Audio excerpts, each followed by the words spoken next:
Students, இதில் நம்ம அந்த பரீட்சையை அந்த ஃபஸ்ட்டு பேஜில் இருக்கக்கூடிய ஃபஸ்ட்டு கொஷின் ஆன்சரில் உள்ள காந்திஜி கொஷின் பேப்பரோட கொஷின் தான். சரியா? ஃபஸ்ட்டு பாருங்கள், பூரா கரோன்னு இருக்குது. பூரா கரோ அப்படின்னாக்கா கம்ப்ளீட் தி ஃபாலோயிங். இப்போ அண்டர்லைன் பண்ணியிருக்காங்க இல்லையா, உனக்கு கொஷினில் வந்து ஃபஸ்ட்டு லெட்டர் ஆ மட்டும் கொடுத்துருப்பாங்க. ஃபஸ்ட்டு லெட்டரோ இல்லை எந்த இடத்துல வந்து மிஸ்ஸிங் லெட்டர் வருதோ அது. ஸோ ஃபஸ்ட்டு ஒன்று என்ன, ஆ இம் ஆம். ஆம்னா என்ன, மேங்கோ. மோ இர் மோர். செகண்ட் ஒன் மோர். மோர்னா என்ன, பீகாக். தேர்ட் ஒன் என்ன, ஃபுல். ஃபூ இல் ஃபுல். ஃபுல்னா ஃப்ளவர். கிதாப். கி தா இப்.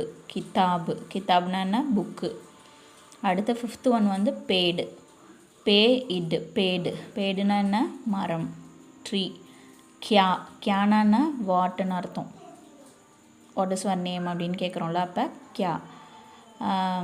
தும்ஹாரா நாம் கியா ஹை. அப்போ அங்கே என்ன, உன் பேர் என்னன்னு கேட்கும்போது கியா யூஸ் பண்ணுறோம். அடுத்து செவன்த் ஒன் காய். கா, இது வந்து யாவை தான் வந்து ஈன்னு படிக்கணும். காய். காய்னா தெரியும், கவ். இதெல்லாம் நம்ம ஏற்கனவே ரீட் பண்ணது தான். அவுர்னா என்ன, அண்டுன்னு அர்த்தம். AND, and. அடுத்து நைன்த் ஒன் பாருங்கள், கவுன். கவுன்னா யாருன்னு அர்த்தம், ஹூ. அடுத்து 10th ஒன் ஜான்வர். ஜான்வர் அப்படின்னா இது வந்து ரெண்டு சொல்லினா, ஜாக்கு பக்கத்தில் இருக்கிறது ரெண்டு சொல்லினா, ஜான்வர். ஜான்வர் அப்படின்னா அனிமல்ஸ். சரியா? அடுத்து வந்து பில்லி. பில்லினா என்ன, கேட்டு.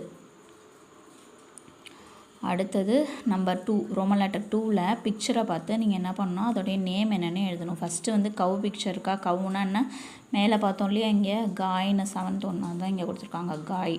அடுத்து பைல். பைல்னா புல்லக். புல்லக்னா காளை மாடு, ஆக்ஸ். அடுத்து மோர். மோர்னா பீகாக், அது ஆல்ரெடி